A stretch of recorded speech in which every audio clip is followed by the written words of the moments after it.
Saúde a igreja com a paz do Senhor. Amém. Hoje nós vamos estudar no livro do profeta Zacarias, capítulo de número 14. Nós temos hoje a nossa lição do segundo semestre, 6 de agosto de 2017. Israel será purificado e os seus inimigos serão destruídos. Zacarias 14, de 1 ao 21. E nós temos como texto áudio: e acontecerá que todos os que restarem de todas as nações que vierem contra Jerusalém subirão de ano em ano para adorarem o Senhor, adorarem o Rei, o Senhor dos Exércitos, e celebrarem a festa das cabanas. Zacarias 14, 16.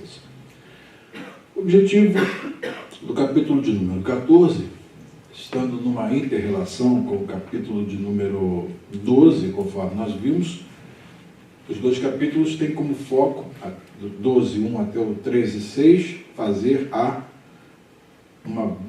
dar um panorama da destruição dos adversários de Israel, que aqui é chamado de Judá, Jerusalém, né, são metonímias, né, a parte pelo todo.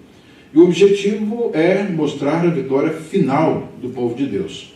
E o capítulo 14, que fecha, né, o livro do profeta Zacarias, é um capítulo que vai fazer essa descrição, falando acerca da intervenção de Deus nesta guerra final, que já vimos no capítulo de número 12, mas proeminentemente destacando o papel do guerreiro, do cavaleiro, do rei que vai pelejar pelo seu povo, o Senhor dos Exércitos. Yahvé é o batalhador predominante nesta batalha, usando estratégias e armas poderosas contra os adversários do povo de Deus.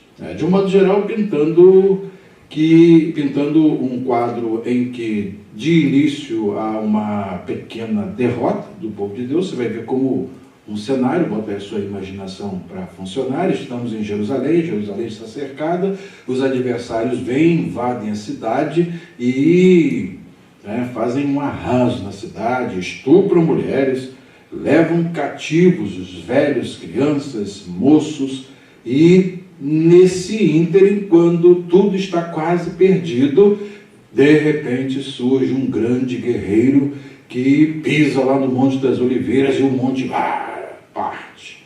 Né? Aí então, esse monte se divide em duas partes, né? Ele pisa de leste a oeste, ele se fende, então uma parte cai para o sul, outra parte cai para o norte, fica aquele grande vale, e a partir daí é feita e desferida uma guerra sangrenta contra os adversários do povo de Deus.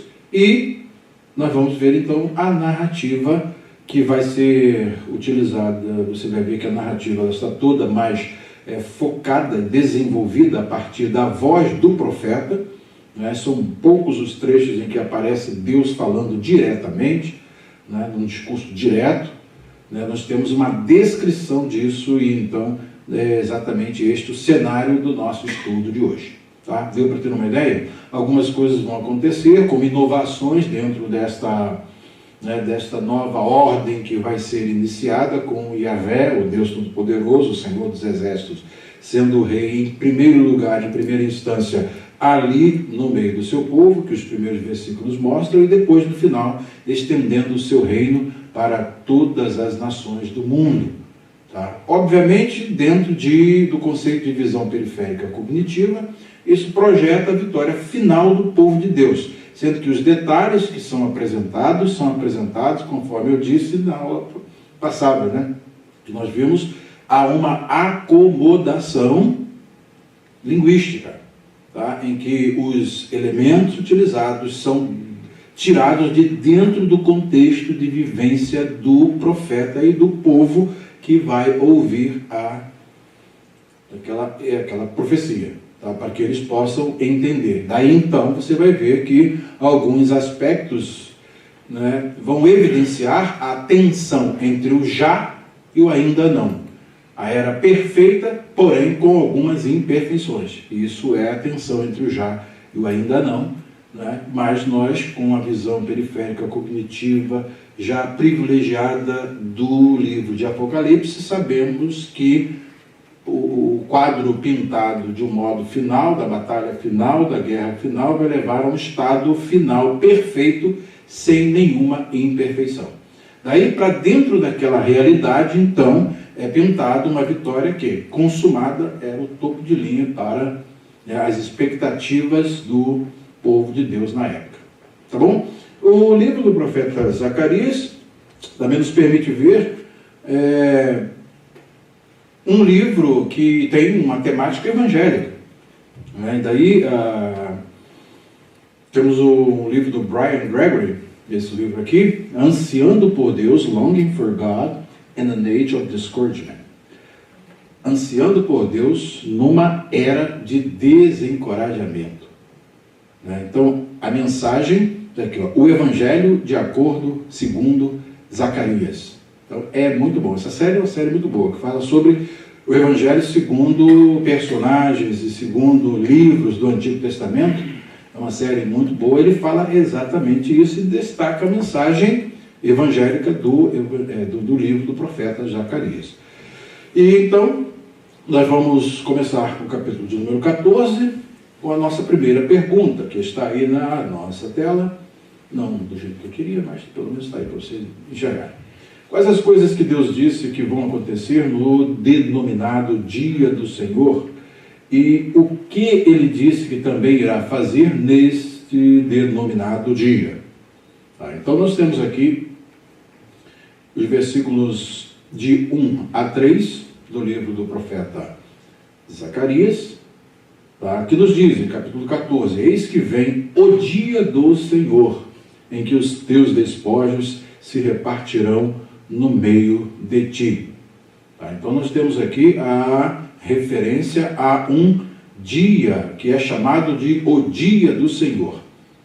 Então não é vista a perspectiva profética de Zacarias todas as dimensões e nuances de acontecimentos desse dia do Senhor.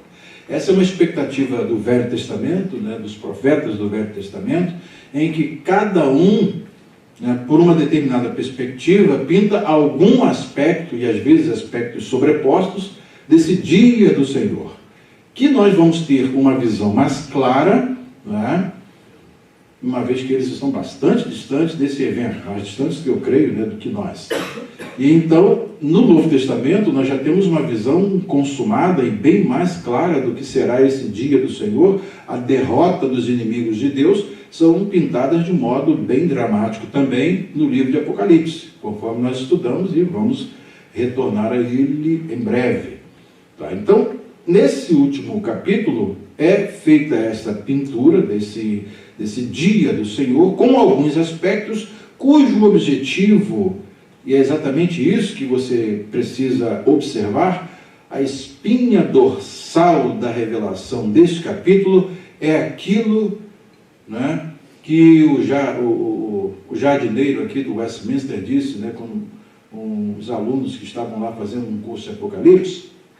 Então eles começaram a estudar Apocalipse, começaram a estudar o grego, e viram que o grego do Apocalipse tem uma série de características interessantes, e começaram, o professor faz análise de todo o capítulo 1, de todo o capítulo 2, até o capítulo 22, analisando todo o texto grego, todas as suas nuances morfológicas, sintáticas, semânticas e tal. E os caras chegaram no final de contas, já não entendo mais nada de Apocalipse.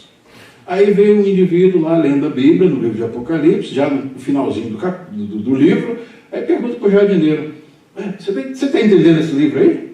Você já está no finalzinho, você está entendendo? Eu entendi claramente a mensagem: o cordeiro vai ser vitorioso. Ponto final. Exatamente. Às vezes, a gente perde floresta por causa das árvores. Então, as árvores têm que nos dar a visão sistêmica, panorâmica. Então, qual é o objetivo do texto? Mostrar que acontecerão eventos que culminarão na intervenção de Deus em favor do seu povo, que vai definitivamente guerrear pelo seu povo, como já prenuncia em várias das batalhas do Antigo Testamento, e vai dar a vitória final na mão do seu povo, que sai de uma situação de cativeiro no início de derrotado e passa para uma função no final de um povo que estará obtendo os despojos das nações. Tá? Então é exatamente esta a mensagem do capítulo. Tá? Então, se você não entender tudo, nem eu, pelo menos nós sabemos que esta é a mensagem: o Cordeiro vai vencer. Tá? Então fique com isso na cabeça. Então este que vem, esse dia, não é pintado na sua totalidade. Vejam também que há muitas coisas que vocês vão observar aqui, que mostra como no capítulo de número 12, nós vimos que havia algumas coisas, né? Havia algumas coisas que precisavam ser corrigidas ali no capítulo de número 12. Problemas internos que Deus falou que iriam ser extirpados do meio do povo, né? Eliminados do meio do povo, como idolatria, falsa profecia e algumas coisas que vimos na ordem, né, do estabelecimento da ordem do povo de Deus. E aqui, por conta disso, nós vemos que os primeiros versículos falam acerca de um juízo, tá? Mas é no meio desse juízo que surge o livramento. Tá? Então temos cenário de juízo e logo em seguida cenário de livramento. Eis que vem o dia do Senhor, em que os teus despojos se repartirão no meio de ti. Tá? Versículo 2: porque eu ajuntarei todas as nações para a peleja contra Jerusalém. Então, o ajuntar das nações contra Jerusalém, esse ajuntar tem um protagonista. Quem é? Quem é que promove isso? Hein? O Conselho das Nações deliberou vir contra Jerusalém. É isso? A ONU, né, deliberou que as nações vão contra Jerusalém. É isso? Quem é o protagonista? Quem é que faz esse ajuntamento? Eu ajuntarei, e exatamente aqui vocês vão observar Deus falando em primeira pessoa, tá? Porque eu ajuntarei todas as nações para a peleja contra Jerusalém, e a cidade será tomada, e as casas serão saqueadas, e as mulheres serão forçadas, e metade da cidade sairá para o cativeiro, mas o resto do povo não será expulso da cidade. Então, aqui é um cenário que nós vemos em que Deus ajunta as nações contra Jerusalém. Jerusalém é invadida, tá? Metade do povo levada em cativeiro, outra metade é deixada lá. Nesse ínterim, tudo que acontece nas guerras, né? No cenário das guerras, abuso contra as mulheres, e crianças vão sendo levadas, e velhos, todos, né, os mais fracos são levados em cativeiro, e o resto do povo não será expulso da cidade. Esse é o quadro. Aí o que acontece? Há um shift aqui entre voz, tá? Voz, primeiro versículo 2, nós temos uma voz direta, o papel das vozes, lembra? O papel das vozes nos salmos, o papel das vozes nos profetas. Quando diz que isso vai acontecer, diz que eu ajuntarei e isso vai acontecer. No versículo 3 há uma mudança. E o profeta agora fala acerca dele. Tá? E o Senhor, então não é eu, tá? Ele tá, e o Senhor sairá e pelejará contra estas nações, como pelejou no dia da batalha. Tá? Então, vocês estão dando para entender aqui que o profeta vai pintando um quadro. É um quadro, né, profético, então você vai ter que estar atento ao papel das vozes, vai ter que estar atento àquilo que é descrito, e vai ter que exercer, vira criança, para exercer a sua imaginação. Quando um cenário está de total desencorajamento, por uma derrota aparentemente que é fatal, final, o que acontece? Há uma intervenção, e o Senhor sairá, então mostra a Deus como saindo do seu trono e vindo pelejar pelo seu povo contra essas nações. E diz que ele vai pelejar como no dia da batalha. É só você lembrar as grandes batalhas aí do Antigo Testamento, em que o Senhor pelejou contra, os inimigos de Israel e deu a eles a vitória. Temos várias narrativas. Esse dia da batalha é a expressão que indica aquelas batalhas que Deus venceu pelo seu povo. Tá? Então isso aqui é muito significativo, porque eu gostaria que vocês me lembrassem aí de uma dessas batalhas aí, que foram vencidas. Não vem nenhuma cabeça? Em que o Senhor pelejou pelo seu povo? Eu citei recentemente uma aqui. Segundo Crônicas, capítulo número 1. Segundo livro das Crônicas, capítulo número 20. De Josafá, não é? Aquela batalha em que até o profeta profetizou, Deus usando o profeta, nesta guerra não tereis que pelejar. Parai, está em pé e vede o livramento, a salvação do Senhor para convosco. Então, não houve necessidade de pelejar, e o que aconteceu foi que Deus colocou, né, um espírito de confusão lá no meio dos adversários, e eles começaram a guerrear entre si até que se exterminaram. Tá? E, por fim, o povo de Deus só foi lá para fazer o quê? Pegar os despojos. Tá? Então aí tive um grande despojo. É exatamente isso aqui, o dia da batalha é mais ou menos um reflexo disso que Deus está dizendo que vai fazer para pelejar pelo seu povo. Tá? Então isso aqui é muito importante. Ok, vamos à sequência aqui.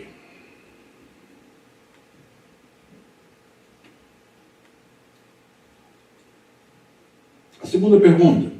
No dia predito como sendo o dia de Deus, o dia do Senhor Deus, o que acontecerá ao Monte das Oliveiras e com quem o Senhor virá para reinar nesse local? Versículos 4 e 5 do livro do profeta Zacarias, capítulo 14.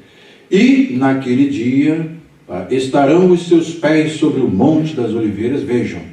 Houve um grande guerreiro, o povo todo desolado, as mulheres, os homens, as crianças, levados em cativos, foram despojados dos seus bens, levaram ouro, prata, roupa, animais, tudo lá para as terras das nações, e está todo mundo quase que celebrando, né, do lado de fora de Jerusalém, do lado de dentro de Jerusalém, quando de repente vem um fenômeno, acontece um fenômeno, vem um guerreiro gigante que diz aqui, ó, e naquele dia estarão os seus pés sobre os montes das oliveiras, que está defronte de Jerusalém para o oriente, e o monte das oliveiras será fendido pelo meio, para o oriente e para o ocidente. Então, né, vai ser aquela faixa longitudinal, assim, de leste a oeste, e diz aqui o versículo seguinte: e haverá um vale muito grande, e metade do monte se apartará para o norte. Então houve aquele buraco ali no monte, aí depois ficaram duas partes elevadas, então uma parte cai lá para o norte, outra parte para cá para o sul, tá? Então fica praticamente aplanado. Tá? Aqui não foi no Monte das Oliveiras, eu estou imaginando aqui o Monte das Oliveiras, conforme eu vi em 1987. Vou ver se ano que vem vamos lá. Tá? Então, né, haverá um vale muito grande, e metade do monte se apartará para o norte, a outra metade dele para o sul. Tá? Então, aqui, em questão de norte e sul, a gente vê aqui no Atlas Bíblico, tá? Então nós temos aqui longitudinal, temos aqui a parte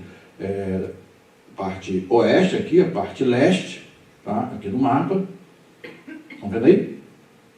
Leste, do lado direito, né? Oeste, do outro lado de cá, onde tem essa partezinha aqui, está vendo o mouse aí mexendo? Então aqui é leste, oeste, ocidente, oriente, ocidente, ocidente, oriente. Tá? E sul é a parte de baixo e norte a parte de cima. Tá? Norte, sul, leste, oeste. Nós já aprenderam o negócio da bússola, né? Lembro bem bem. Aí então aqui nós temos um mapinha aqui só para vocês terem uma ideia. Tinha outros mapas melhores, mas só para vocês terem uma noção. Então, aqui exatamente quando tem o Monte das Oliveiras, que é feita essa divisão. Ele vai ser fendido de leste a oeste, longitudinal, depois uma parte cai para o norte, outra parte cai para o sul, fazendo um aplanamento ali. Tá? E então em Jerusalém passa a ser o centro. Há modificações no texto, topográficas, que vocês vão observar no decorrer dessa leitura. Então essa daqui já é uma das grandes transformações topográficas que acontecem na imagística aqui, na visão que o profeta está descrevendo. Tá?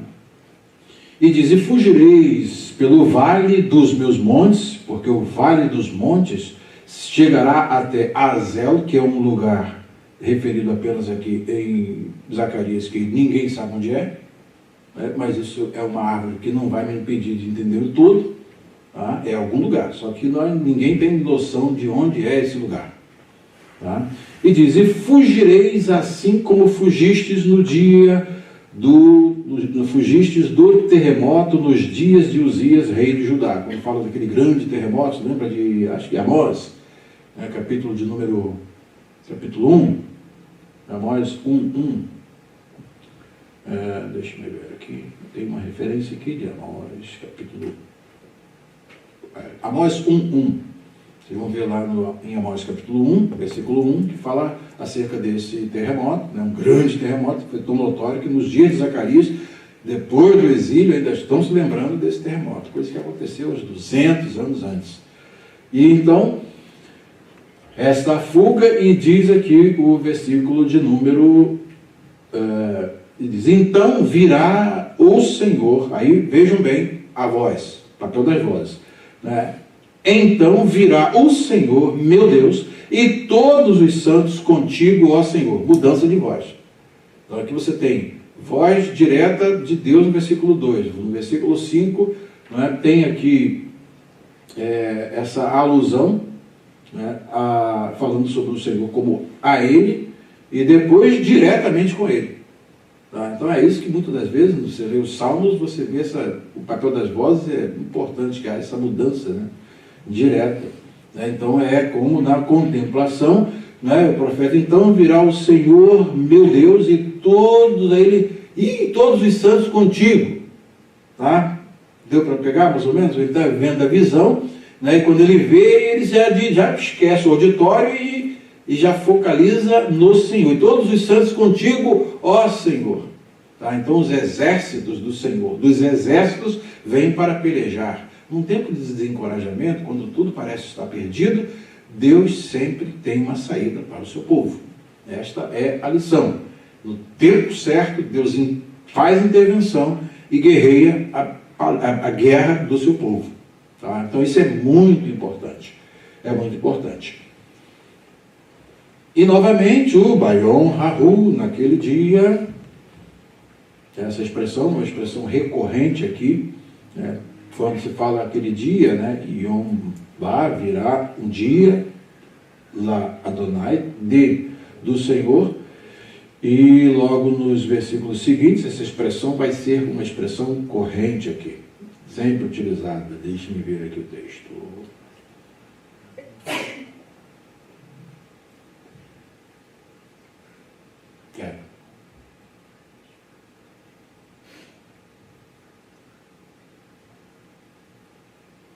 Dia da batalha. Essa expressão muito utilizada, né? Aqui. Bayom Haru, naquele dia. Então é a expressão que você vai ver sendo aparecendo aqui várias vezes, exatamente como ela é referida no texto que nós estamos lendo aqui. Ela é uma expressão importante. Naquele dia. É um dia que, obviamente, há uma projeção para o futuro. Novamente, aqui, versículo 6. Né? Aqui, Bayom Haru. E naquele dia, tá? É o que está aqui no texto. E acontecerá naquele dia que não haverá preciosa luz, nem espessa escuridão. Então, esse dia será um dia atípico. Aqui no capítulo de número 14, verso 6, da revista atualizada, diz assim: acontecerá naquele dia que não haverá luz, mas frio e gelo, que é também uma possibilidade de tradução do texto hebraico, no versículo de número 6. Aqui.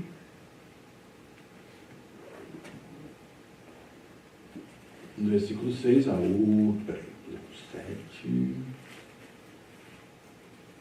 Aqui. Então temos aqui Yikpaon, que é um dia de congelar, né? E também esse dia, essa palavra pode ser Yekarot, pode ser considerado como coisas preciosas. Então aí você vai ver a diferença das traduções. Um tradutor opta por uma coisa, o outro tradutor opta por outra. Nem dia de noite haverá luz e tarde. Tá? Então, aqui você vai ver que ele fala sobre frio e gelo, no versículo 7, no finalzinho. E, Almeida Revista e Corrigida, fala acerca, não haverá preciosa luz, Icarot, né, coisas preciosas, nem espessa escuridão. Ou seja, de um modo geral, esse vai ser um dia que se tornará um dia atípico, tá, de pouca iluminação, e um dia em que fenômenos acontecerão para contribuírem para a derrota dos inimigos de Deus. Tá? O profeta, no versículo 12, vai retomar, essa batalha, dando mais descrições ao que irá acontecer. E colocando até diante de nós um cenário, né, realmente escatológico, né, que pode ser visto como uma era de guerra atômica. Né? Então, é o que nós vamos ver mais à frente. Então, os versículos 5 e 6...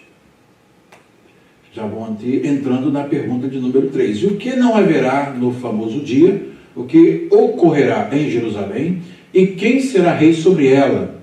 Observem o reino local, depois se expandindo para o reino universal. Quem será rei sobre ela? E o que acontecerá no inverno e no verão? Aí, versículos 6 a 9. Mas será um dia conhecido do Senhor. Nem dia nem noite será. E acontecerá que no tempo da tarde, então vai ser um dia talvez muito elástico, um dia extenso, né? E no finalzinho, no tempo da tarde, haverá luz. Aí depois que a batalha já estiver praticamente vencida, então aí haverá iluminação normal. Tá? Então, versículo 8, naquele dia, Bayon Rahu, também acontecerá que correrão de Jerusalém águas vivas, metade delas para o mar oriental e metade delas até ao mar ocidental. Isso aí nos evoca lá Ezequiel, capítulo 37, 38, que é a fonte das águas vivas, conforme nós vimos no estudo de Ezequiel, né, em que de Jerusalém, saindo as águas de Deus para o mar ocidental. O que fica no mar ocidental e o que fica no mar oriental? Vamos ao mapa. O mar ocidental é o Mar Morto. O mar oriental é o Mar Mediterrâneo. É esse que está aqui no finalzinho, aqui no final. O Mar Mediterrâneo. Então está falando acerca dos dois mares. Essas águas vivas, lembram do papel dela para poder fazer a cura das águas do Mar Morto? Lembram que nós falamos sobre isso? Elas são águas vindas de Deus, que elas vão fazer o quê? A refertilização e revitalização do Mar Morto, de tal modo que o Mar Morto vai produzir tanto peixe quanto o Mar Mediterrâneo. Poxa, isso é uma utopia, né, do ponto de vista da realidade. Porém, é uma ação de Deus mostrando a transformação que vai acontecer nessa nova era, nesse estabelecimento do reino de Deus. Tá? O que aponta, obviamente, para novos céus e nova terra, como Isaías profetiza e como depois reitera o profeta João, tá? Em Apocalipse. Está dando para acompanhar? Não perderam ainda a floresta não, né? Então vamos lá. E diz, e no estio e no inverno, no verão e no inverno, aqui sucederá isto, e o Senhor, aí vem, e o Senhor será rei sobre toda a terra. Essa terra que está especificando Jerusalém, tá? Um será o Senhor e um será o seu nome. Tá? Um será o Senhor e um será o seu nome. Isso aqui lembra de quê? Deuteronômio, quando fala do Shema. Shema Israel, Adonai Eloheinu, Adonai Echad. Ouve Israel, o Senhor é o nosso Deus, o Senhor é um. Então, Então, é um foco, porque isso aqui é importante dentro desse contexto aqui. É um contexto em que o povo, né, está se reestabelecendo na terra, e eles sofreram exatamente por desconsiderarem esta realidade de que o Senhor é um, e se voltaram para os ídolos das nações. Aí veio o cativeiro, vieram todas aquelas consequências que o cativeiro trouxe, todos aquele sofrimento, e agora está se estabelecendo aqui que Deus vai fazer uma intervenção, e a partir do momento em que Deus reina sobre este povo, aí há o reconhecimento de que o Senhor é o único Senhor, e o Senhor é um. Um será o seu nome. Está dando para entender? Então, eliminam-se todas as coisas que nós vimos no capítulo 12. A idolatria, a falsa profecia, é uma correção das coisas que existiam e levaram à correção de Deus do seu povo. Então, até o versículo de número 9. A próxima pergunta, versículos 10 e 11. O que o Senhor Deus disse que não haverá mais na cidade de Jerusalém? Em que posição ela estará e como será a paisagem em volta da cidade? Então, vejam bem que está falando que o Senhor vai ser rei sobre toda a terra, mostrando ali o povo dele. Então, foi feito todo o saneamento, tudo tranquilo, quem está dentro da terra, tudo estabelecido, monte, né, toda a nova topografia estabelecida. Agora vem um trabalho externo. Então, o trabalho interno está pronto. Deus sempre primeiro, antes de ir às nações, ele arruma a casa interna. Né? Então é muito importante que nós, ao irmos às nações, temos que estar com a nossa casa arrumada, para quando as nações chegarem, elas verem que tem uma diferença, alguma coisa nova e alguma coisa que serve para elas como referencial. Daí, quando se coloca o povo de Deus como o centro, porque o povo de Deus é o quê? Uma referência em todos os aspectos vivenciais. Isso é muito importante, já é uma lição que vocês podem desenvolver no culto logo mais, as varoas, né? Hoje é com as varoas, hoje a Bíblia está com as varoas aí, vamos ver, hein? Vai pegando aí, Débora. Então, vamos lá. Versículos 10 e 11. Começa aqui outro. Você vê essas marcações aqui são importantes para você, né? Mostrando as segmentações em parágrafos, em perícopes. Então, vamos lá. Bem, falou acerca de Jerusalém, então vem aqui, toda a terra em redor se tornará em planície, ainda não é das nações ao redor, ainda está ali dentro, fazendo a topografia interna. Então toda a terra ao redor se tornará em planície, desde Geba até Rimon, então a parte sul e a parte norte, ao sul de Jerusalém. Ela será exalçada e habitada no seu lugar. Aí que é interessante, né? A topografia vai mostrar o quê? Jerusalém sendo exalçada. O monte do Senhor será colocado no cúmulo dos montes. Lembra dessas passagens que estão aqui citadas? Deixa eu ver aqui se eu faço um ímper. Versículo de número 10. Eu jogo para o hipertexto aqui, que aí já vou citar as passagens diretamente. Logos Bible Software. Aqui, opa.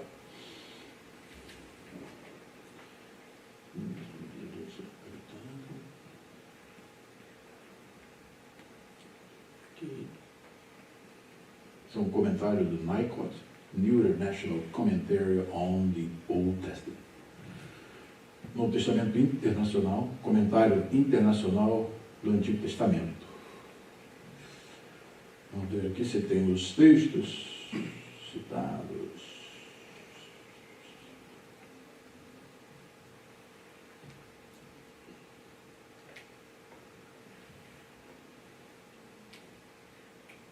Aqui. Isaías, dos últimos dias acontecerá que o monte da casa do Senhor será estabelecido no cimo dos montes. Então aí, uma mudança topográfica, em que nessa terra toda plana, a única parte que vai ficar no alto é Jerusalém. Então é daí que de Jerusalém sairá a lei. E vejam que o contexto, o cenário pintado aqui de um modo bem interessante, bem similar ao de Zacarias, diz aqui, e se elevará sobre os outeiros, e para ele afluirão todos os povos. Tá? Então, irão muitas nações e dirão: vinde e subamos ao monte do Senhor e à casa do Deus de Jacó, para que nos ensine os seus caminhos e andemos pelas suas veredas, porque de Sião sairá a lei e a palavra do Senhor de Jerusalém. E ele julgará entre os povos e corrigirá muitas nações. Estas converterão as suas espadas em relhas e arados, relhas de arados, e suas lanças em podadeiras. Uma nação não levantará a espada contra outra nação, nem aprenderão mais a guerrear. Então há uma similaridade aqui entre esse texto e aquilo que está falando sobre a nova topografia, né, com essa intervenção divina. Tudo isso é para mostrar exatamente o quê? Que vai haver a centralidade de Jerusalém. O que nos mostra, na visão periférica cognitiva, para quê? Para a nova Jerusalém como a capital da nova terra. Então, há muita semelhança aqui entre esses textos, e a realidade final que eles apontam, João vai descrever: e vi um novo céu e uma nova terra, e a Jerusalém que descia do céu e se estabelecia ali como sendo, né, a capital da nova terra. Então tem muita semelhança entre esses textos. Está dando para acompanhar até aí? Está tranquilo a visão? Vamos lá. Vamos ver através dos olhos do profeta Zacarias. Né? Sempre é importante você ver através dos olhos do profeta. Por isso que eu falo que as crianças são as mais... Bota uma NVI na mão de uma criança, ela vai ler isso aqui e vai viajar no tempo. Né? Ela vai viajar, vai ver Yahvé voando, o Senhor dos Exércitos voando, subindo no monte de Jerusalém, e o monte se abrindo. Elas vão, né, imaginando aquilo tudo. Se bobear, bota para desenhar, que elas vão desenhar tudo bonitinho. Né, que elas têm uma memória, uma mentalidade extraordinária. Por isso que o Dr. Van Poitras, aqui do Westminster, diz que as crianças, no dia que ele foi dar aula numa igreja, aí queriam tirar as crianças. Não, vocês vão tirar essas crianças daqui da aula que eu vou dar? Porque o doutor em teologia vai falar sobre Apocalipse, para que vai ter criança? Não, eles são os que mais têm probabilidade de entender o que eu vou falar. Esse livro foi escrito para criança. Adulto tem maior dificuldade. Por quê? Porque vai para a parte da análise, etc, etc. Quando chega no grego, então pronto.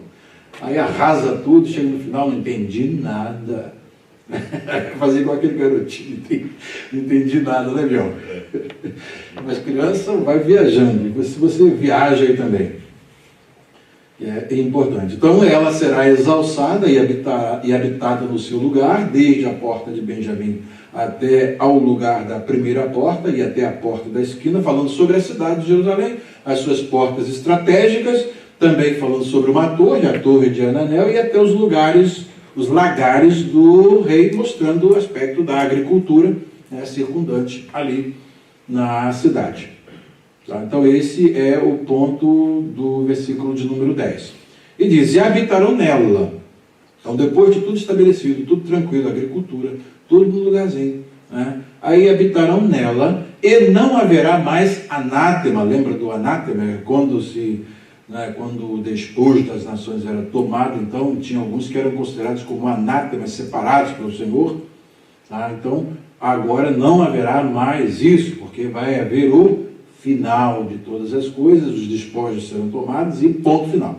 Acabou. O que vai se estabelecer é com o restante dos que ficarem, que eles vão fazer parte da adoração do Senhor Deus Todo-Poderoso, que é rei em Jerusalém, e depois se estabelece como rei em toda a terra. Tá? Esta é a visão da floresta. Tá? E aí então Jerusalém, tá? Não haverá mais ali maldição, ou anátema, que é aquele separado, é o Heren no hebraico, porque Jerusalém habitará segura. Tá? Então, vocês já estão tendo mais ou menos uma noção, por causa da visão privilegiada que vocês têm de serem instruídos pelo Novo Testamento. Não é o que o auditório daquela época tinha, quando ouviu essa profecia. Tá? Eles não tinham nada disso que nós temos hoje. Isso é importante. O versículo 12 vai fazer exatamente o quê? Uma retomada, do 12 ao 15, é uma retomada da batalha. Então o cenário do profeta, depois de ver tudo isso, ver Jerusalém sendo estabelecida, nova topografia, tudo bem localizado, né? Então agora, depois que Yahvé saneia o espaço interno da sua capital, da sede do seu reino, aí agora o profeta vai fazer o quê? Lembra da batalha em que o Senhor desce como Todo-Poderoso para poder guerrear? Agora ele vai mostrar as cenas da batalha. Tá? Vai do versículo 12 ao versículo de número 15. Tá? E é o que a próxima pergunta vai nos levar. Com que tipo de praga Deus disse que ferirá a todos os povos que fizerem guerra contra Jerusalém? E que tipo de perturbação ele lhes enviará? Versículos 12 e 13. Tá? Então aqui os versículos 12 e 13, observa bem aqui, olha, a marcação, feliz marcação de uma perícope, do novo parágrafo. Tá? Então exatamente você vai observar o que vai acontecer. Agora é a descrição do cenário de guerra.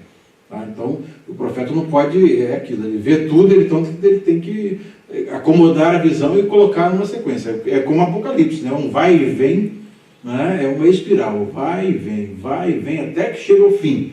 Né? O fim chega 7 vezes, Jesus vem 7 vezes em Apocalipse, conforme nós vimos no nosso estudo. E no final, realmente, ele vem, para poder fechar o livro. Então, esse vai e vem, né, é mostrando que o tempo em Apocalipse, por exemplo, não é linear. Né, mas é uma espiral que vai, vem, avança e volta, avança e volta, e é assim também que acontece aqui. E esta será a praga com que o Senhor ferirá todos os povos que guerrearem contra Jerusalém. Então aqui uma visão, agora é uma referência catafórica. O que é uma referência catafórica? É aquela, esta será a visão, aí você vai ver o quê? 2 pontos. Aí vai fazer o quê? A descrição dessa praga com que serão feridos. Agora, essa vinda do Senhor no Monte Sião, descrita, né, no versículo 3, aí estou fazendo uma menção ao que veio antes, essa. Né? Então, aí a visão anafórica refere-se ao que veio atrás, e catafórica é o que vem à frente. Daí, 2 pontos aqui, vai mostrar essa referência catafórica, aquilo que vem à frente. O que acontecerá? Qual será a praga? A sua carne será consumida, estando eles de pé.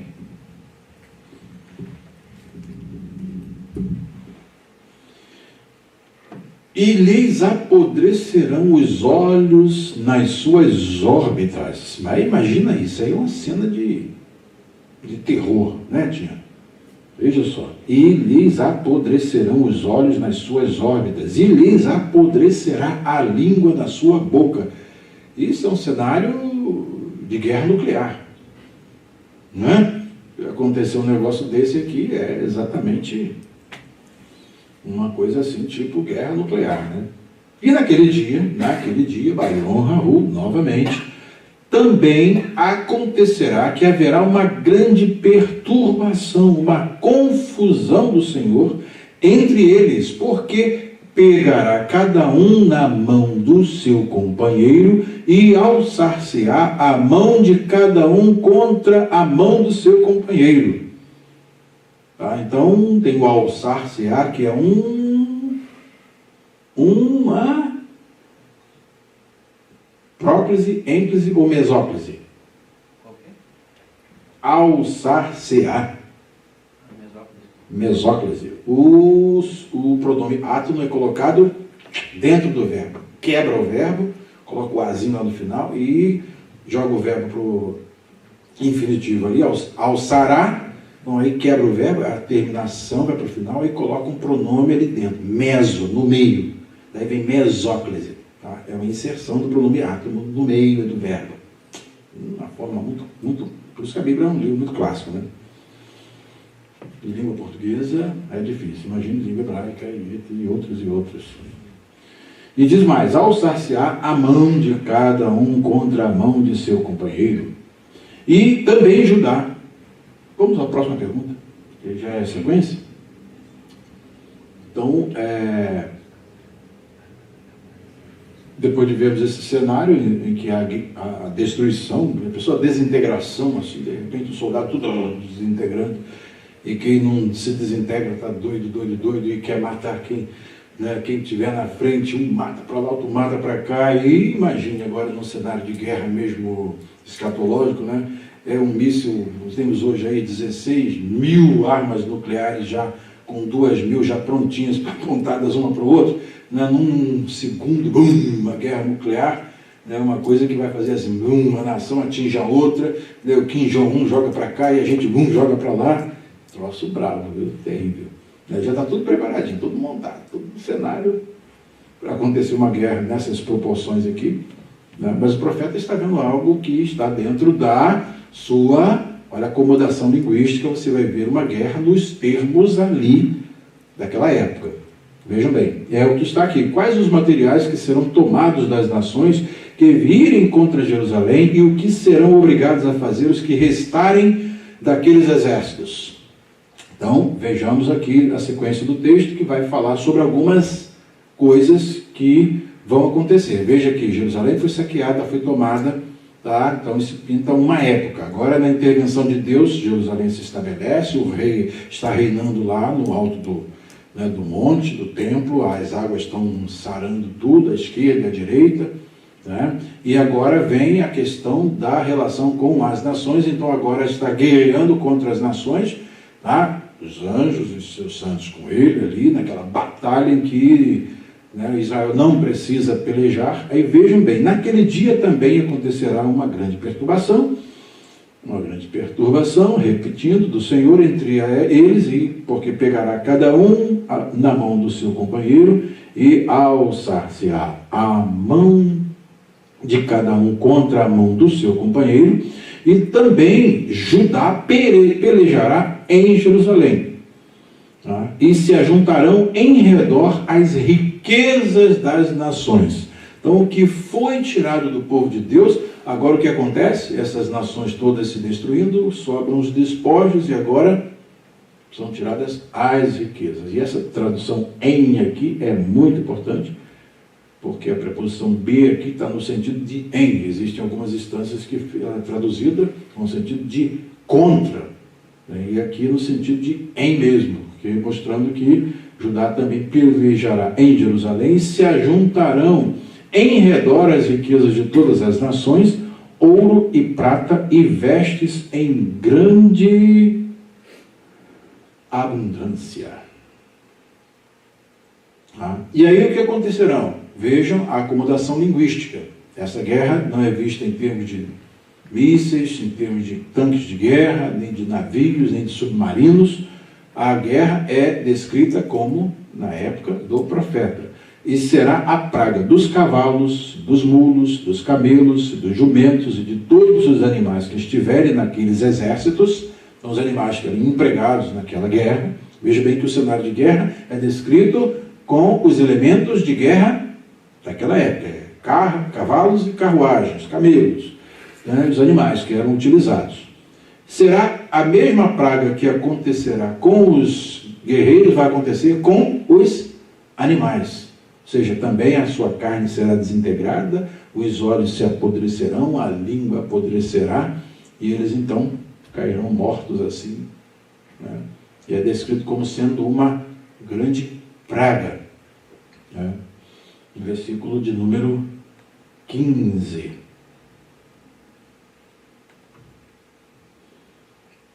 E versículo 15, só para ver aqui. A palavra que ela vai ser utilizada duas vezes. E vejam uma com uma intensidade e outra com uma intensidade menor. Aqui. Então temos aqui Magefat, por exemplo, Hassus, a praga dos cavalos, né? Então essa palavra aqui, Magefá, é a palavra usada para praga. Tá? Só um ponto. Por isso que dá tempo, toma bastante tempo para você fazer análise de um texto, porque toda vez que eu faço análise do texto, eu vou versículo por versículo, no original hebraico, lendo o texto, vendo todas as possibilidades interpretativas, para depois dar aqui uma síntese. Vocês imaginam o tempo que leva, o número de horas que eu levo para pesquisar até chegar a essa síntese que eu faço aqui, por isso que ela até demora um pouquinho às vezes, É porque cada detalhe do texto eu percebo, sei qual a palavra que foi utilizada, qual a expressão, onde ela ocorre no Antigo Testamento, para poder dar uma ideia chamado de semântica léxica, né? Quando você vê a palavra utilizada nos vários textos onde elas ocorrem. Então aí você tem uma noção. Qual é o sentido aqui? Essa preposição é contra ou é em? Né? Então isso tudo toma tempo. É exatamente isso que eu quero treinar vocês a fazerem, né? Para no futuro vocês serem pastores capazes de ter o texto e analisar o texto nas suas línguas originais e fazer a diferença. Né? Fazer a diferença porque a falta de compreensão da Bíblia hoje, no mundo, o analfabetismo bíblico é enorme. Temos uma nação de Deus analfabeta em Bíblia. E do ponto de vista das línguas originais, temos muitos e muitos líderes também analfabetos de pai e de mãe nas línguas originais da Bíblia, quando as coisas não precisam ser assim. Elas podem ser diferentes. Se eu sei que tem o texto, eu tenho o hebraico, eu não preciso juntar toda a minha fortuna para comprar um pergaminho. Hoje eu tenho um programa, Logos Bible Software, eu tenho tudo. Né? Todos os textos, temos gramáticas, tem tudo. Gramática aqui no próprio Logos, você tem gramática ensinando hebraico, gramática ensinando grego, você tem vídeos de graça na internet, né, dando aulas de grego, dando aulas de hebraico. Inclusive meus alunos utilizam esses vídeos. Um professor aqui, Danilo, do Westminster, ele gravou várias aulas de hebraico, estão lá disponíveis, 100 e tantos vídeos de graça no YouTube, outro com aula de grego, 200 e tantos vídeos, do grego básico ao grego intermediário, tudo de graça. Então, por que você não sabe grego, por que você não sabe hebraico? Falta de interesse. Né? Simplesmente falta de interesse. Então, é importante para a gente não ficar depois, não, por que essa tradução disse isso, a outra tradução disse aquilo, aí o pessoal, às vezes, em estudos bíblicos, brigam por causa de tradução. E ele não sabe nem o que significa tradução. Nunca viu o texto na língua original. E nem sabe fazer a análise do texto para poder chegar às suas conclusões. Não, a minha tradução que é correta. Não, a minha que é correta. E depois, por que é a sua correta e por que a dele está errada? E aí ninguém sabe dizer nada, né? Porque não conhece o texto na língua original. Então é importante que vocês estão jovens aí, com cabecinha fresquinha, né? Aproveite e estude, aprenda, porque é importante. Tá? E o versículo de número 16, tá? Aí depois que, o versículo 15, ele fecha aqui, você pode ver que foi feliz a marcação do parágrafo aqui, tá? O versículo 15, ele fecha dizendo que a praga dos cavalos, e dos mulos, e dos camelos, e dos jumentos, de todos os animais que estiverem naqueles exércitos, como foi a praga deles. Tá? Aí então fecha o cenário, aí foi uma ampliação do cenário de guerra.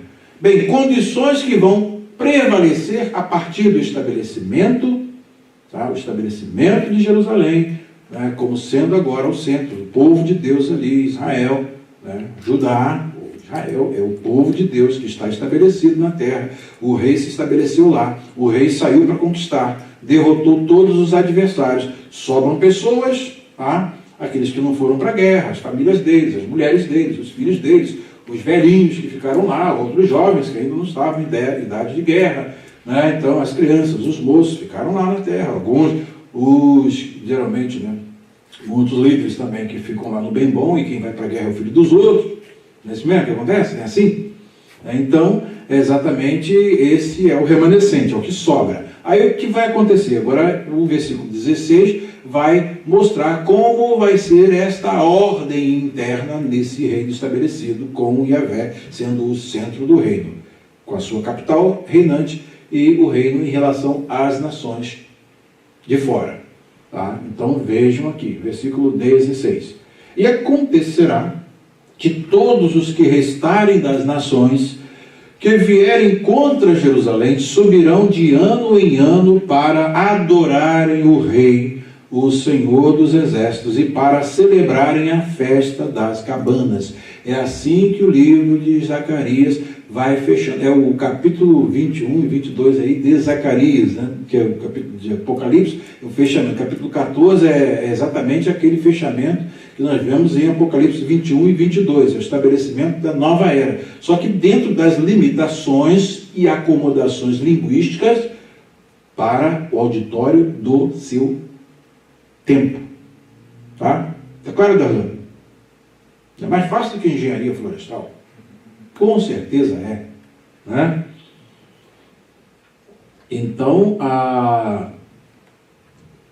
o centro aqui é que eles vêm para celebrarem anualmente a festa das cabanas. O que é essa festa das cabanas? A festa dos tabernáculos, né? Sukkot. Que essa festa indicava das 3 festas anuais? Nós tínhamos 3 festas anuais. Né? E esta é uma das festas. Tínhamos a festa dos pães ázimos, tínhamos a segunda, que é a festa das semanas, né? A festa da cega, da colheita, e depois tínhamos a festa... Como é o nome da outra festa? Lembra do texto? O Levítico, por exemplo, que fala acerca das 3 festas aí. Vamos lá. É a última festa, que depois foi chamada de festa, as festas das cabanas. Logo os Bible Software, olha só como é que o programa é bom, para ajudar você. Você pega o Logos Bible Software, você vai pegar aqui o versículo de número 16, fala sobre a glória futura da cidade de Deus, aqui tudo bem bonitinho, título que os autores colocaram, e aqui fala acerca da festa dos tabernáculos. Aí vem a festa dos tabernáculos, era celebrada pouco antes das chuvas de outono. Tá? Aí Levítico 23, eu pego aqui, dou um clique, abro, vai abrir o hipertexto, e que vai me levar lá a ser logo direto no texto lá, para você não precisar nem mexer em Bíblia, nem... É que você pega o texto aqui, está mexendo aqui, já não sabe o que você está estudando aqui, vai lá atrás, confunde tudo. Você já vem aqui no hipertexto, e aí vai falar acerca das festas. Tá? Então essas festas ao Senhor, elas são celebradas. Então temos a festa dos pães ázimos, temos a festa das colheitas, e temos a última festa, tá? Que é a festa das cabanas. Depois ela foi chamada de festa das cabanas. Tá? Vou pegar aqui, abrir. Só que eu vou desfazer o... Não, já mexeu no meu texto. Bem bonitinho. Ok. Levítico aqui, olha.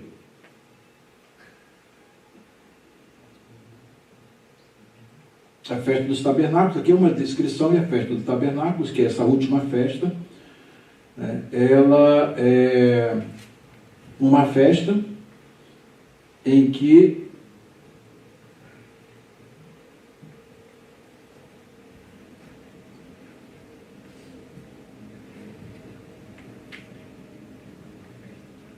era tomado dos frutos da terra, das árvores formosas, ramos de palmeiras, ramos de árvores frondosas, salgueiros, fazendo toda a descrição, que era uma festa celebrada por 7 dias.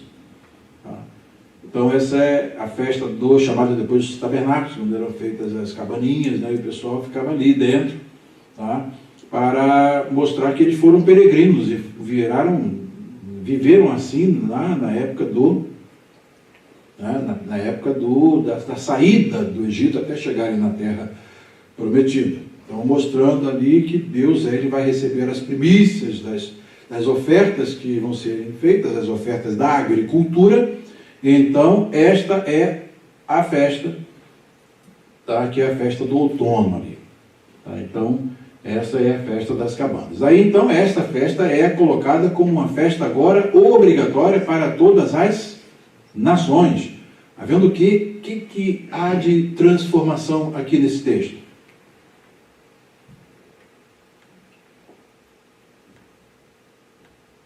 O que há de transformação aqui? Que vocês observam. Hein? Para quem era destinada a festa das cabanas?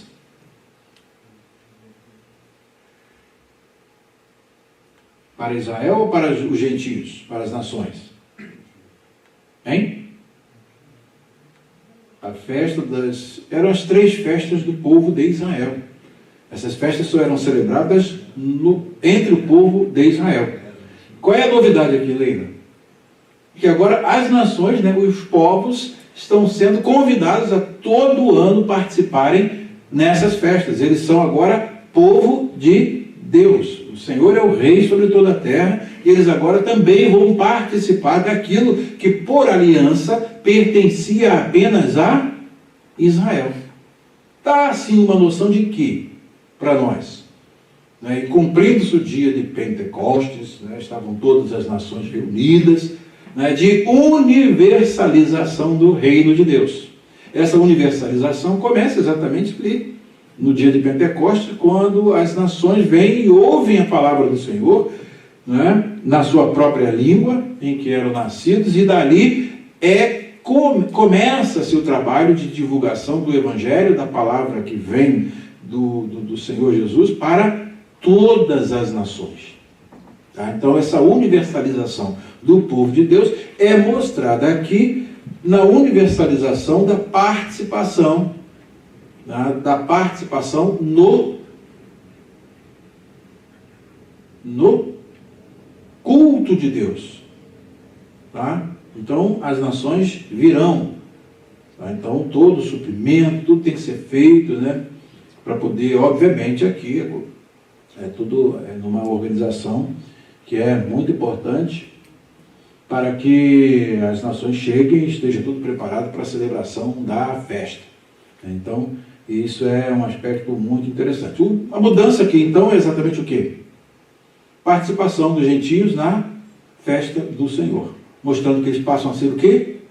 Povo de Deus. Tá? Tem muito a ver com a introdução nossa dentro desse contexto. Hoje nós estamos celebrando as festas do Senhor. Nós estamos celebrando festas do tabernáculo, nós estamos celebrando festas das cabanas, né? Festas dos pães ázimos. Agora nós temos o Novo Testamento e nós temos a participação na ceia do Senhor, né? Que é uma celebração que é ordenada para que nós participemos dela. Nós participamos do batismo. Então isso agora é aquilo que o Novo Testamento estabelece. Porque você sabe que tem igreja aí festejando as festas das cabanas, judaizantes, né? E não tem nada a ver. Deu para entender? Então essa mudança aqui é uma mudança muito importante e há sanções a serem aplicadas àqueles que não forem à festa. Quem anualmente não mandar os seus representantes, obviamente, né? A gente vê aqui os representantes para participarem da festa, tem sanções. Vamos ver quais são?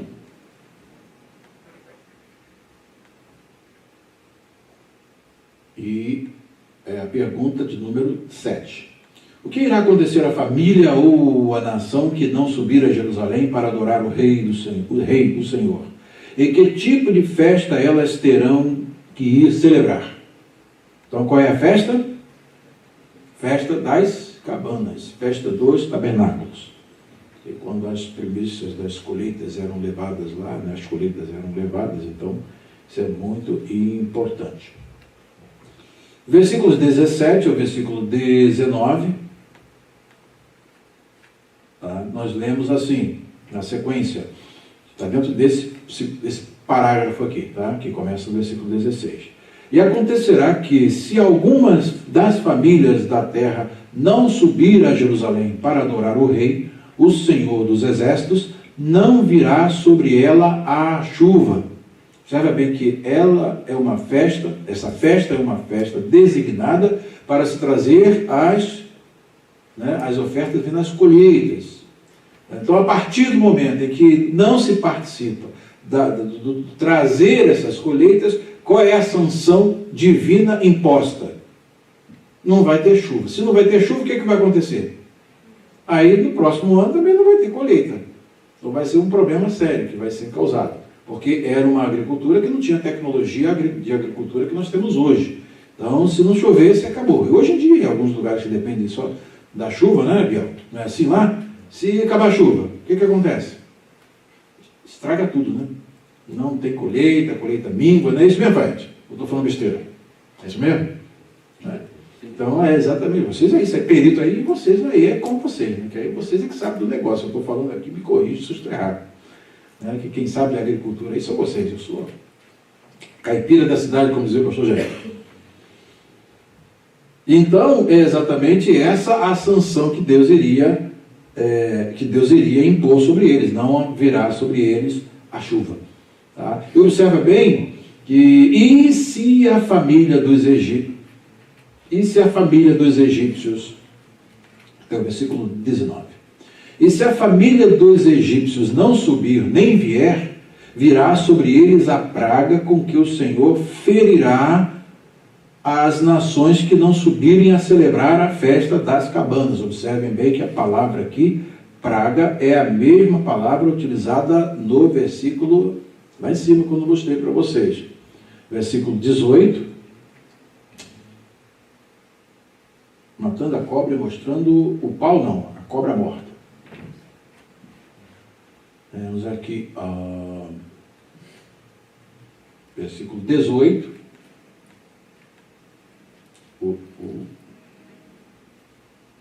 Versículo 18.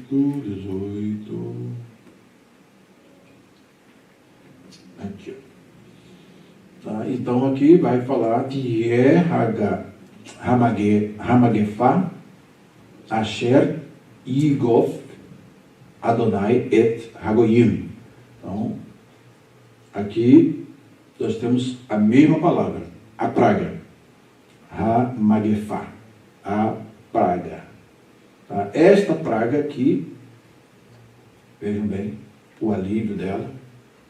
Tá? E se a família dos egípcios não subir nem vier, virá sobre eles a praga com que o Senhor ferirá as nações que não subirem a celebrar a festa das cabanas. Este será o castigo dos egípcios e o castigo de todas as nações que não subirem a celebrar a festa das cabanas. Então, juntamente com a falta de chuva, né, então, obviamente, deve ser a praga na agricultura. Tá? Mostrando aqui o texto que nós temos a tensão entre o já e o ainda não. Por conta de quê? Dessa acomodação linguística, que nós sabemos que na nova ordem final não haverá mais praga nem maldição contra alguém. Que nós seremos apenas a nação de Deus, um povo perfeito. Então a visão que o profeta está vendo é dentro de uma tensão entre o já e o ainda não. Tá? É uma gloriosa ordem que se estabelece, porém algumas nuances desta ordem não são apresentadas de modo pleno, e nós só vamos ter isso no livro de Apocalipse. Tá? Porque a revelação é progressiva. Tá? Mas para dentro daquela realidade aí está bom demais. Né? Uma praguinha que seja uma falta de chuva e umas pestezinhas lá na plantação, né? Então está bom demais. Né? Um velho que morre, uma criança que morre de 100 anos, está bom demais. Pô, mas no tempo futuro a gente sabe que não haverá nem morte, não haverá mais dor, não haverá mais praga, não haverá maldição contra alguém, porque nós teremos todos os redimidos do Senhor, os transformados num corpo glorificado, não mais sujeito à enfermidade, não mais sujeitos à morte. Então aí essa é a revelação final. Tá? Então aqui é feita uma acomodação, a revelação vem dentro de uma acomodação linguística àquele tempo e àquela economia, aquela relação estabelecida entre o povo e Deus. Tá? E este será então o castigo dos egípcios e o castigo de todas as nações que não subirem a celebrar a festa das cabanas. Então, mesmo assim, é bem diferente daquela praga na destruição, né? Aquela praga da destruição é uma coisa tremenda, com áreas de destruição nuclear, né, irmão? Tá. Então, aí agora vem o último parágrafo. Tá? O último parágrafo. Então, o que há aqui nessa transformação? As nações participando de quê, Sérgio? Do culto de Deus, com um compromisso de anualmente estarem em Jerusalém para poder participarem do culto de Deus. Tá? Isso é muito importante. E a última pergunta, nós fechamos assim o nosso estudo: quais as palavras que serão escritas nas campainhas dos cavalos? Como serão as vasilhas da casa do Senhor e o que ali não haverá? Então, aí, o que vocês vão observar? Vejamos, o que nós vamos observar. Naquele dia, então a mesma expressão, mais uma vez, se gravará sobre as campainhas dos cavalos, santidade ao Senhor. O que você observa aqui? Primeiro, a participação de um animal que é considerado pela lei de um animal impuro, cerimonialmente, ritualmente é um animal impuro, camelo, cavalo, e outros, né? Tem as descrições deles lá no livro de Levítico. Essas campainhas que estarão no cavalo terão agravado o que? Santidade ao Senhor. Que essas campainhas podem ser aquelas campainhas que os exércitos usavam para aterrorizar, para aumentar, né? Quando os cavalos cavalgavam assim para poder fazer a incursão na guerra, né? Então aquele barulho, cada cavalo com as suas companhias, bem, aquela coisa, aquele barulhão, parece que aumentava o volume, né? O número de participantes. Então, mas o que é o centro, o foco aqui, a espinha dorsal?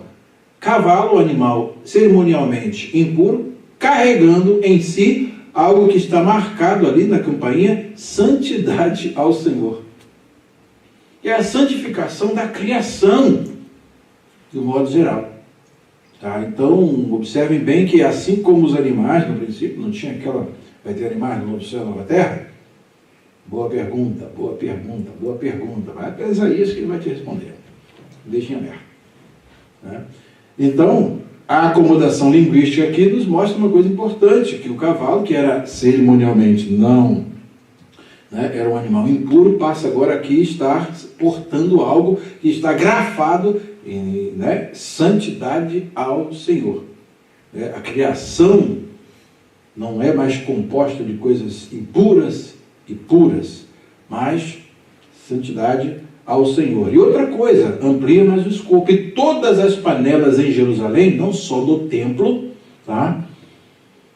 E Judá serão consagradas ao Senhor dos exércitos. Daí uma expansão naquilo que era elemento do culto, que irão agora fazer, né, participar desse culto no dia da festa das cabanas, que é uma festa que agora é universal. O que está sendo colocado aqui? Que já não é mais uma santificação que está restrita à ordem sacerdotal. Eles não estão aqui exercendo nenhum papel aqui sobressalente, tá? Mas todas as panelas de Jerusalém e de Judá serão santas e consagradas ao Senhor. E outra, e todos os que sacrificarem, observa bem, o já e o ainda não. Coisas da antiga economia não haverá nessa nova ordem, conforme nós aprendemos, porque já o grande sacrifício já foi feito, né? O sacrifício do Senhor Jesus já foi feito. Porém, por acomodação linguística, está descrevendo as coisas dentro da visão dos contemporâneos dele, para que todo mundo entenda. Tá? E todos os que sacrificarem virão e delas tomarão, e nelas cozerão. Então aí todo mundo vai ter agora acesso às coisas que eram restritas apenas aos levitas e aos que prestavam serviço no templo. Isso aqui é uma universalização do sacerdócio. Não é exatamente isso que acontece no Novo Testamento? Né? O que hoje nós somos? Reis com Cristo e sacerdotes com Cristo. Tá? Porque nós fomos assuntos aos lugares celestiais em Cristo Jesus, e o João nos mostra claramente que ele nos fez, através de seu sangue, reis e sacerdotes para Deus. Não é isso que está escrito no livro de Apocalipse, capítulo 1? Então hoje nós somos reis e sacerdotes, hoje nós temos acesso, hoje nós participamos diretamente das coisas de Deus. O texto em si quer mostrar o quê? Uma universalização da participação de todo o povo de Deus nas coisas sagradas. Tá? E aí eles tomarão delas e nelas cozerão, e não haverá mais cananeu. Essa palavra cananeu que foi traduzida aqui, pelo contexto, essa palavra pode significar cananeu, mas pelo contexto que nós temos aqui, ela tem um sentido totalmente diferente. E seria, o tradutor tinha que prestar atenção, porque se não haverá mais cananeu, o que eram os cananeus aqui? Os cananeus não eram aqueles que faziam parte? Então, tem duas possibilidades. Primeiro, a questão da tradução da palavra, que ela pode ter dois sentidos, e é bom que os dois sentidos sejam considerados, e ao mesmo tempo ela remete para duas realidades. Né? Os cananeus eram a raça maldita que não poderiam mais participar da herança de Deus, não poderiam participar na casa de Deus, não poderiam participar de nada. Eles eram o anátema, separados para a maldição. Já não existirá. Então aí a tradução nesse sentido leva a esse aspecto, porque eles realmente eram separados. E tem um outro aspecto dessa tradução, que com base nessa nova ordem, em que Jerusalém passa a ser o lugar de recepção desses estrangeiros que vêm, né? O que acontece dentro desse contexto? Olha aí o outro sentido da palavra, que vai, por exemplo, você vai encontrar na Revista Atualizada. E isso é muito importante, que vai estar em consonância com aquilo que Jesus faz no templo. Já não haverá mercador na casa do Senhor dos Exércitos. Então, outro sentido dessa palavra que está aqui no texto hebraico, quem compara versões, pelo menos, já vai ver essas duas, né? Aqui, ó, Renaani, né? Você vai ver que o tradutor aqui vai colocar as duas, olha aqui, ó, aqui embaixo ele vai colocar os dois sentidos possíveis aqui. Olha aqui embaixo. Cananeu ou trader, é um comerciante, né? Um mercador. E dentro desse contexto aqui, tá? Essa segunda tradução, ela traz assim um aspecto bem mais definitivo, né, no sentido de não haver mais comercialização, porque os estrangeiros, esse é um comentário bom da série Nycot, do Mark Bolden, é de Filadélfia ele, né?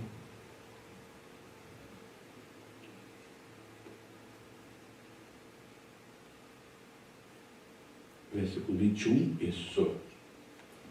Ele vai fazer um comentário aqui muito interessante, né, porque é aí que vem a semântica léxica. Você vê onde a palavra ocorre e com que sentido ela ocorre. E em outros textos, essa mesma palavra tem o sentido de mercador. Aqui, a expansão, campanha dos cavalos, aqui, né? Ele diz que a declaração final aqui, os versículos 20 e 21 do livro, proíbe os mercadores de capitalização por conta da expansão dos peregrinos à festa dos tabernáculos, né? A palavra para mercadores aqui é a mesma palavra utilizada em era anterior para os habitantes de Canaã, antes da conquista israelita. Tá? Isso aqui, por exemplo, em Gênesis, você vai ver essa palavra já começa com esse sentido. Por esta razão, aí é que o Mary e Floyd tratam esta palavra tanto com um aspecto, inclui um aspecto étnico, né? E uma referência usada para enfatizar a inclusão dos gentios na comunidade, uma vez que nenhum será chamado mais de cananeu. Como hoje, de vez em quando, a pessoa que nos irrita, né? Hoje um filisteu me irritou, né, Bebião? Eu digo, esse filisteu hoje me perturbou a ideia lá no trabalho. É coisa mais ou menos assim que a gente utiliza hoje. Ninguém mais será chamado de cananeu, porque eles eram estrangeiros destinados à destruição. Mas aqui, todavia, à luz da festa e o contexto de templo que cerca esses versículos, o sentido posterior desta palavra, para significar mercadores, é mais provável. Temos aqui esse uso dessa mesma palavra em Isaías, capítulo 23, versículo 8, com o sentido de negociantes, de comercializadores. Provérbios 31, 24, também falando acerca dos cananeus. Lá no texto, dos comerciantes. Então, os mercadores eram necessários no templo, no contexto, para aqueles que vinham, né, à distância, efetuassem os ritos sacrificiais. Não foi exatamente esta atitude, não foi exatamente esta a atitude de Jesus nos seus dias, quando ele entra no templo, no capítulo 21, me parece, de Mateus. O que acontece? Vinham os peregrinos para poder fazer, né, as ofertas no templo, e quem que estavam dentro do templo? Os cambistas, os comerciantes. E o que Jesus fez? O que Jesus fez com aqueles cambistas? Virou as mesas e jogou tudo, e os pássaros lá. Jesus fez um arraso lá, com o objetivo. Laurinha.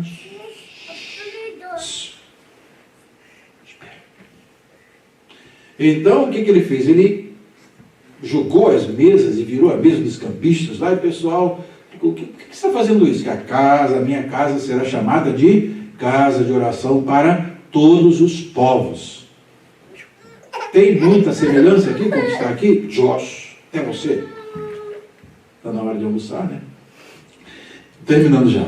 Então, é importante que a gente observe bem aqui que esse aspecto de comercialização na casa de Deus está sendo mostrado que nesta era em que a festa está agora destinada a todas as nações, não haveria mercadores ali se aproveitando daqueles que vinham de fora para exercerem os rituais no templo, como aconteceu no tempo de Jesus. Por isso que ele virou as mesas lá e acabou com aquele comércio. Eles tinham que fazer uma coisa decente. O objetivo de apresentar os sacrifícios, eles tinham que colaborar com as pessoas que vinham para poder fazer. Não, no entanto, quanto é isso?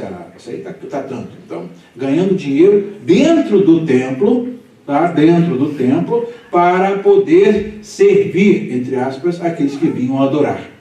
Esse é um aspecto que Jesus vai, no capítulo 21, me parece, de Mateus, e condena veementemente e termina exatamente o que nós vemos aqui, que nessa era não aconteceria. Quando as pessoas viessem para celebrar a festa, eles encontrariam um ambiente em que eles estariam bem recebidos e teriam todas as facilidades para ofertarem o culto ao Senhor, porque eles já viriam trazendo as ofertas para o templo de Deus, para o estabelecimento do reino ali, né, as ofertas, os tributos para o reino. E ainda chegariam lá e ainda encontrar os mercadores para tirar, né, o dinheiro deles, para poder comercializar. Poxa, isso aí se transformaria em quê? Num grande negócio. Com o objetivo desta extinção, essa palavra, né, ela é bem traduzida como mercador. E que ela sirva de instrução para os nossos dias. É exatamente por isso que as nossas igrejas não têm cantina, né? Porque nós não comercializamos. Vocês imaginem aqui, nós estamos na nossa festa de aniversário, né? Na nossa festa de aniversário vem gente não só daqui, nós, né? Mas também vem pessoas de fora para cá. Então eles já vêm para cá para poder participar, alguns virão para cá para nos prestigiar, e eles chegam aqui, aí nós, né, olhamos a situação, né, Ronaldo? Opa, uma ocasião em que a gente pode fazer um dinheirinho, né? Quem sabe? Então vamos aí comprar comida e tal, e vamos vender para os irmãos. Aí vendo não só para os irmãos, mas para vocês também que entregam dízimo aqui na igreja. Faz sentido? Aí vem os de fora também, não. Vamos vender para eles a comida. Aí no final de tudo, pior de tudo, aí depois a família dos pastores é que vai ficar com o dinheiro. Não, eu, o pastor Vanilson, né, e a Sara, tal, James, a Amanda, que trabalhou na cozinha, e agora o dinheiro vai ser distribuído entre nós. Faz sentido? Faz sentido? É exatamente esse tipo de coisa que o Senhor Jesus condenou na época, né, na época do Novo Testamento, e isso está em vigor até os nossos dias. Não pode haver comércio em hipótese alguma na casa de Deus. Então, que isso sirva de instrução, e graças a Deus que a nossa festa está sendo preparada para recebermos a todos, e vamos ter alimentação de graça para todo mundo, nada de cobrar uma taxinha, e vamos arrumar até lugar para eles ficarem também, né? Acomodação, para cada um vai receber um casal, né, dentro da sua casa, para poder preparar lá um lugarzinho, para poder eles não precisarem ir para hotéis, né? Porque esse é o espírito cristão, gente, esse é o espírito de igreja, esse é o espírito do evangelho, que o profeta Zacarias é a última parte do livro de profeta Zacarias. E você vai ver que mais à frente Malaquias vem também condenando várias práticas que estavam presentes nos seus dias e que hoje ainda estão presentes, porque muitos grupos fizeram da casa de Deus um grande negócio. E às vezes negócio familiar. Né? As igrejas que têm donos, aí fora, que tem igreja que tem dono, né? O apóstolo é dono de uma, o outro não vou ficar com esse grupo, vou criar minha igreja para poder eu ser o dono, e cada um é o dono, né? Então são vários ministérios, né? Porque cada um é o dono, então eles é que mandam, e o negócio depois, no final de tudo, vai para a continha, para o bolso deles. Fizeram negócio, e Pedro disse isso: farão negócios de vós, e ainda com palavras fingidas. Mas que Zacarias seja uma mensagem para os nossos dias e que nós aprendamos com ele que no final o povo de Deus vai ser vitorioso e o Senhor pelejará para o seu povo e estabelecerá uma nova ordem onde ele será o rei, onde ele será o Senhor e nós, os seus participantes nesse reinado. Que o Senhor nos abençoe. Amém. Amém.